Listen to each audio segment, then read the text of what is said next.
everyone, it's Ashley here. So today's video is going to be about transitioning from college life to the workforce. So as I've mentioned before, I graduated college in December of 2019.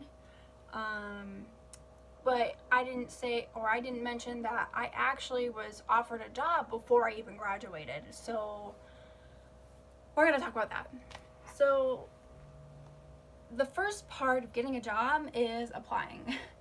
And I actually started applying to jobs a month and a half to a month before I was even going to graduate. I wanted to have a job lined up for me as soon as I got out. That way I could start making money and saving up and paying off some debt that I have, which isn't much, like credit card debt, I want to say, which is, like I said, it's not much, and then eventually starting to pay off my student loans, because as some of you may know, that you have a 6-month period between the time you graduate and then when you start have to paying off your student loans, and it's called deferment.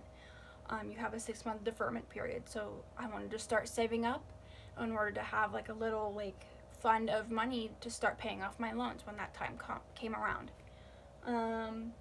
So the application process, like I said, started in about a month, and then I got a job within that month.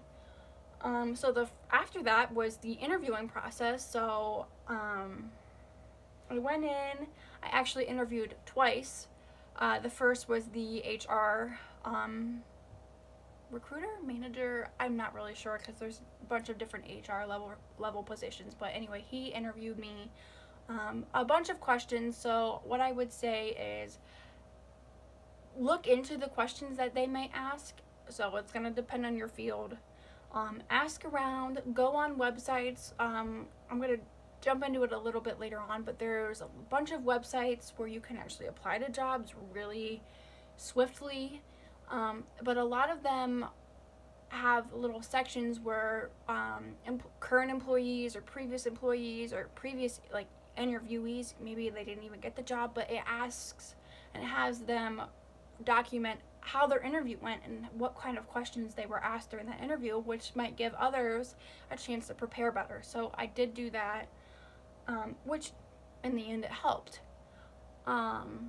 So after that, I actually had to do some computer testing just to test my typing ability, basically my computer skills, to make sure that I was capable of using a computer day to day in my job. Another thing that's important for jobs is your references. Now, it's hard to have references when you're applying for an entry-level job, and this is where it kind of sucks.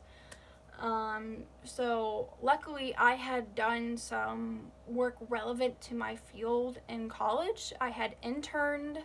I had worked at a place that was similar to the other place I was applying to, just like a higher position.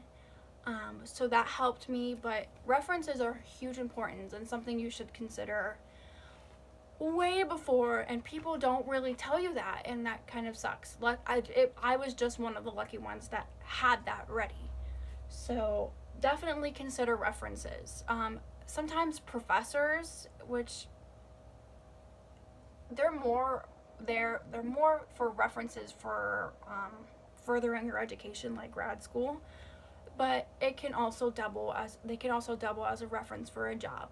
And I actually did get one of my professors to write me a letter of recommendation, because I needed 3, and 2 of those were professional, so 2 jobs or from my job, and then I needed a third. So I asked my professor, who was actually my advisor, and I had taken multiple classes with him that applied to the job that I was applying for, and he was like, yes, I will write one for you. And like, that's what you want. So make sure you ask the people who know you the best, will give you a good letter of recommendation, and yeah, you should be good to go. Another one, a big one, is your resume. So your resume is so important, and I didn't take resumes seriously until about my junior year of high school, when I wanted to apply for a job. That was suitable for a college student, a psychology college student. So I wanted something that wasn't what I mean, technically not even entry level, it's below that, but I still needed some experience. So I needed to build a resume. And it was hard because a lot of times you have nothing to go on. So a lot of things that helps you. Well, firstly, you should check with your school to see if they have resume writing centers. I know my school actually did have a resume writing center, and I never actually went to it, but they had it, and it was a resource for me to use. There's so many online templates for people to use. I did actually look up some. For psychology, it's hard to find. It's really hard to find because there's so many things you can do with a psychology degree. But, so you really have to do some digging. So it takes a lot of thought. What else? Resume. There was one other one that literally just popped into my head and I lost it. Stand by. I think it's gone. So if I think about it, I'll mention it in the description box. What else? This is also applying for jobs, but it's kind of its own category, which I kind of mentioned earlier. It was the job websites. So things like Monster.com, Indeed.com, which I love Indeed. That's my favorite one, I think, that I've found personally.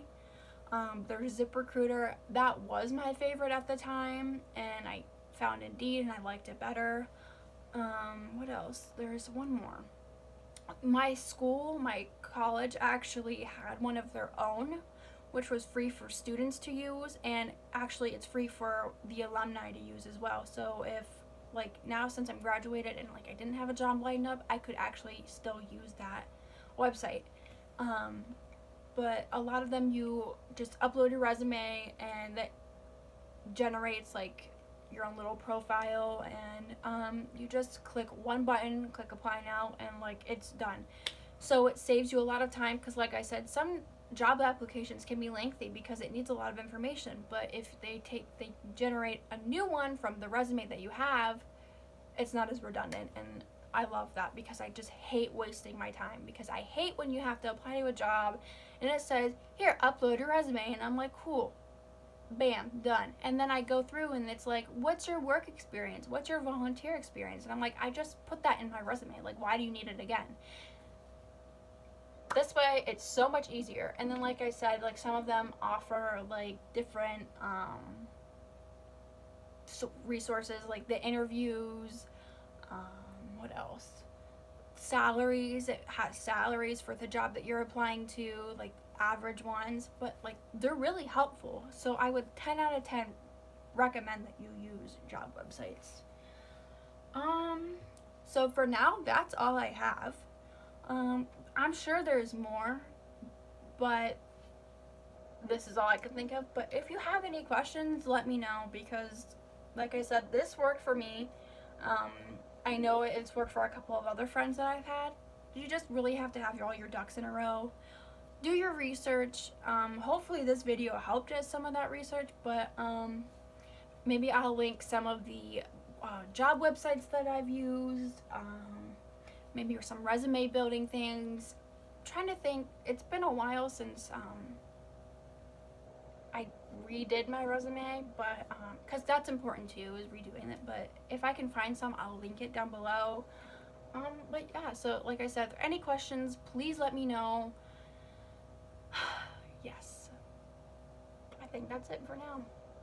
Say bye, puppies. Can we say bye? They're saying bye. Bye, guys. Thank you.